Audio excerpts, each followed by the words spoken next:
Hello, everybody, and welcome to the Winecast. Taking a short break from France, and at the request of a viewer, thought I might take a shot at Madeira. Madeira is a good choice just at this moment because it can be tackled in a single cast, more or less. And since I'd like in the future to do casts dedicated to both fortified wines and Portuguese wines, this is a nice way to dip my toe into both of those ponds. So to keep the metaphor going, let's dive in and get things started. Madeira is both a place and a style of wine that's unique to that place. Though like other place-specific wines such as champagne, sherry, and port, the style has imitators. As far as the place goes, Madeira is an island governed by Portugal. It's actually an archipelago, though for our purposes we can just focus on the big island that gives the chain its name. Though it is a part of Portugal, it sits about 400 miles away from the Portuguese mainland in the Atlantic Ocean off the coast of Africa. It was discovered in 1419 by Portuguese sailors and by the middle of that century became a center for sugarcane production. Not long after sugar arrived, within a year or so, in fact, Malvasia, a white grape, arrived either from Crete or Cyprus in the Mediterranean, and the Madeiran wine industry was born. Malvasia would be followed by a number of other high-acid, mostly white grapes, notably Cercial, Verdelho, and Boal. The wine had to wait to become the dominant industry until the center of gravity for the sugar production shifted to the New World. From the get-go, wines from Madeira had a lot going for them. For one thing, Madeira's relatively southern location and warm climate helped grapes to ripen easily there, which led to wines that were both high in alcohol and probably had a little bit of residual sugar to them, both of which would give them some sturdiness and shelf life relative to the wines that were being produced in much of Europe at the time. Madeiran wine also got a boost from disputes between the various key players in the colonization of the New World, the British, the Dutch, the French, and the Spanish, ending up with a favorable set of concessions from the British that helped to land Madeira on the tables of British colonists in the New World. In fact, at one point, the English colonies in America that would become the United States were consuming by some estimates as much as a quarter of the wine produced on the island. But the popularity of the wines of Madeira, especially by the time the American colonists were going nuts over them, can't be explained just in terms of historical accidents or very ripe grapes. The root of their popularity lies in their peculiar character and the set of factors, both historical and geographic, that brought it about. The wines of Madeira were originally still wines, that is, wines made through a simple conventional fermentation without any further augmentation. And though these wines were hardy thanks to their alcohol and sugar content, they had a rough time managing the sea voyage back to Europe, let alone voyages to various parts of Africa, the Americas, and even India, where, because Madeira's position on the globe made it an ideal spot for ships to resupply, many of these wines were ending up. To give the wines a better shot at surviving the longer and longer voyages they were facing, producers began following the example of producers of port and sherry and started to fortify the wines for their trips. We can deal with fortification more fully in a separate cast, but the long and the short of the technique is that a still wine will have distilled alcohol added to it to help it preserve against spoilage. If the alcohol is added after the wine is finished fermentation, the resulting fortified wine will be dry. While if it's added before fermentation is over, the alcohol will kill the yeast in the must and arrest fermentation, resulting in a sweet fortified wine.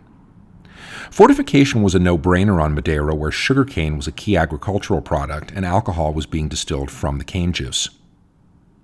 Fortification of Madeiran wine probably started around the mid-1600s, but didn't become a universal practice for these wines until about a century later, just in time for the American colonies to really start to dig them. But fortification is only half the story. It turns out that the combination of the particular grapes involved, all of them high-acid whites, along with fortification and the fact of being stowed and evaporating in the gently rocking hulls of ships sailing for months on tropical and subtropical seas, had a salubrious effect on the wines that started the journey, turning them into a set of caramelized, nutty, and virtually indestructible wines with a flavor profile all their own. And a word, Madeirization, taken from the name of the island to describe the process that got them there. The original process for making these wines, putting them in the holds of ships that were on long voyages, resulted in a wine called Vinho da Roda, or route wine. This was long considered the best way to get to the particular flavors and aromas that Madeira came to be known for, but there was always an element of risk involved. Let's face it, shipwrecks are a thing. And it was expensive, to say nothing of involving a lot of logistical planning. So all of this came to an end in the early 20th century, around the time of World War I, when it was just no longer practical to send wine on ships around the world. In its place, the preferred method for achieving a quality wine made in this style was the vino cantero, or rafter wine method. Instead of putting the fortified wine into casks and then into ships, the wine casks were left in the attic or rafters of a warehouse or lodge with no climate control, where, thanks to Madeira's climate, things could get mighty hot.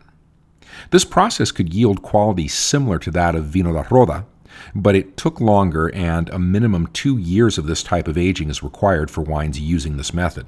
Though it would be rare to find a Madeira made through this process that hasn't gone through at least 5 years of it.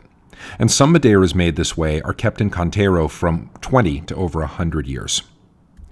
An alternative and less time-consuming method to Madeirizing a wine than Cantero is called estufagem, or baking. There are actually 2 ways to do this method, and what they share, as opposed to Cantero, is that they apply artificial heat to the wine rather than relying on natural heat from the sun and climate.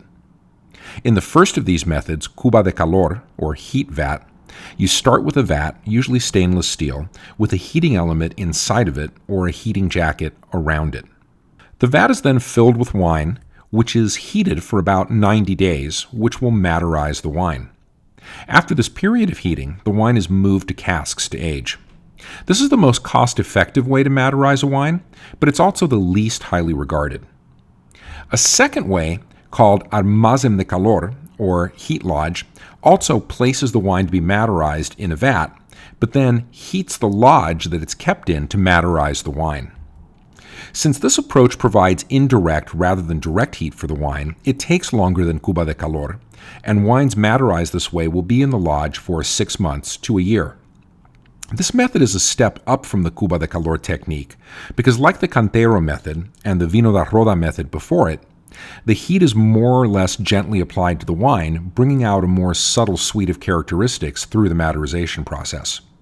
Currently, only one producer on the island, the Madeira Wine Company, uses this method to produce its wines that are meant to have limited aging, while it uses Cantero for higher quality bottlings. Now that we've covered how Madeira is made, we should look at what it's made from.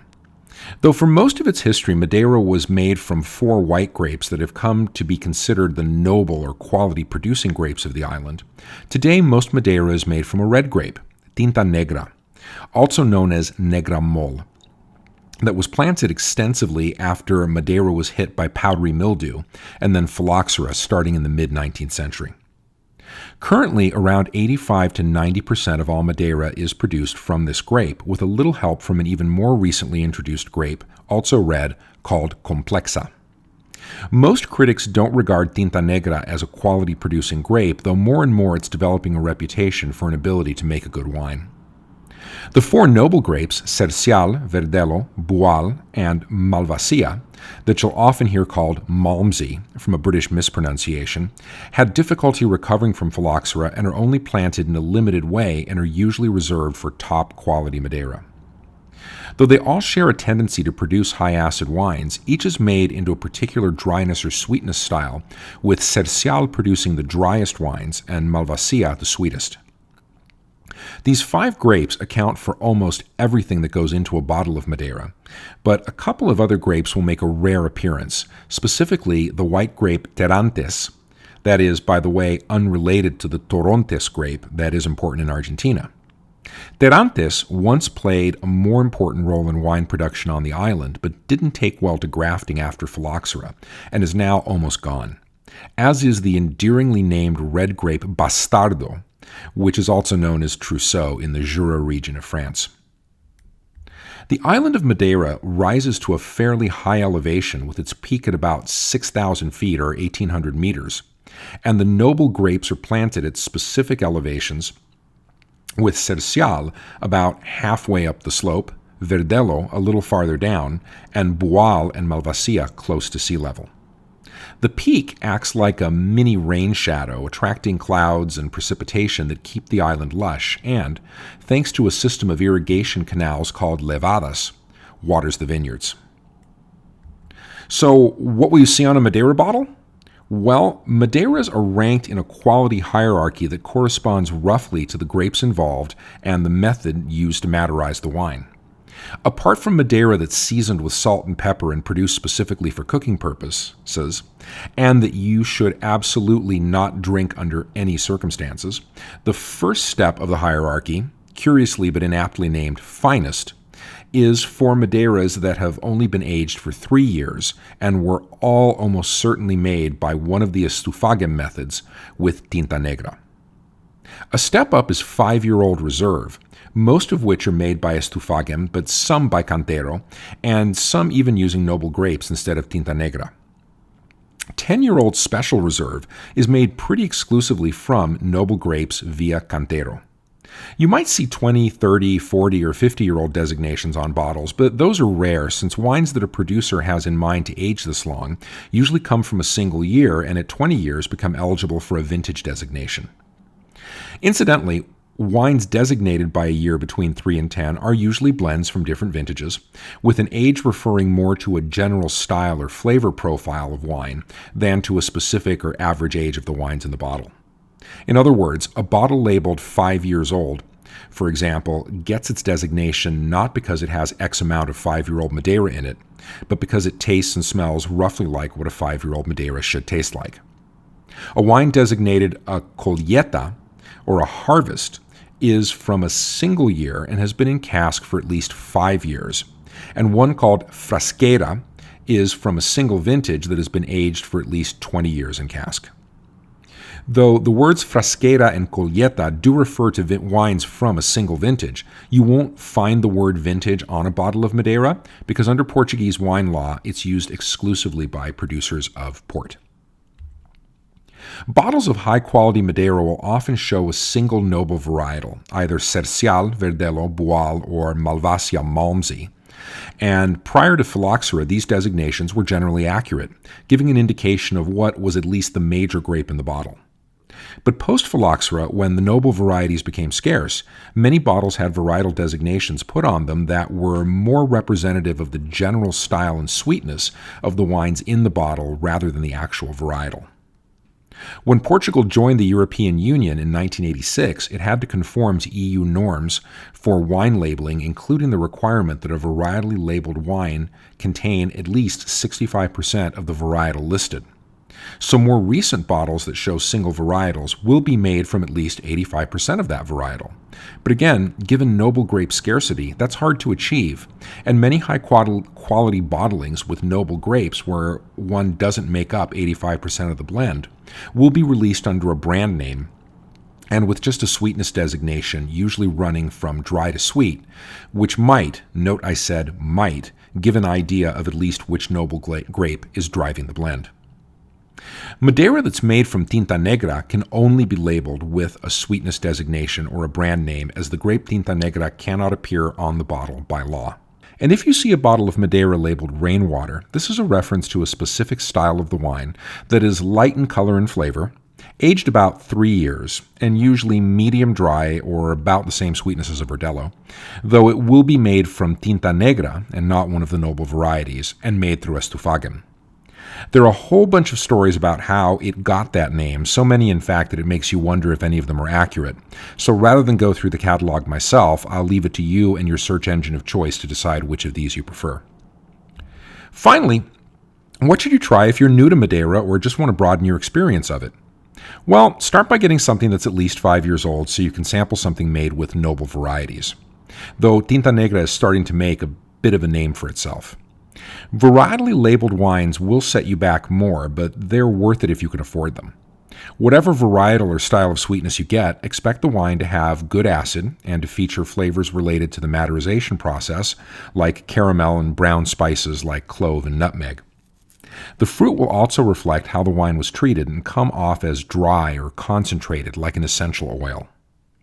In older, higher quality examples, you'll begin to experience a quality called rancio, a term in both French and Spanish applied to wines that have undergone controlled oxidation and that leaves them with notes like toasted nuts, brown butter, and fruitcake, among other complex descriptors. The combination of fortification and maderization/oxidation really does give Madeira's remarkable longevity, and it's possible to acquire, for a pretty penny, examples that are well over 100 years old, and from what I gather, they're quite something. Remarkably, for a wine with as storied and unique a history as this one, there really isn't much of it produced, as only about 1,000 acres or 420 hectares or so are under vine on the island. And in keeping with this fact, there are only 8 producers that make it. Thanks for joining me for another Winecast. There's more to say about Madeira, but it can wait for another follow-up cast or be folded into casts on related subjects. For right now, I hope this cast has piqued your interest sufficiently to go out and search for some of these remarkable wines if you haven't tried them already, or to try more if you have. Please like and subscribe if you haven't already, and consider leaving a comment, as this cast was the result of a listener request left in comments. I'm your host, the Unknown Winecaster, and I'm out. Enjoy the grape, but always enjoy it responsibly.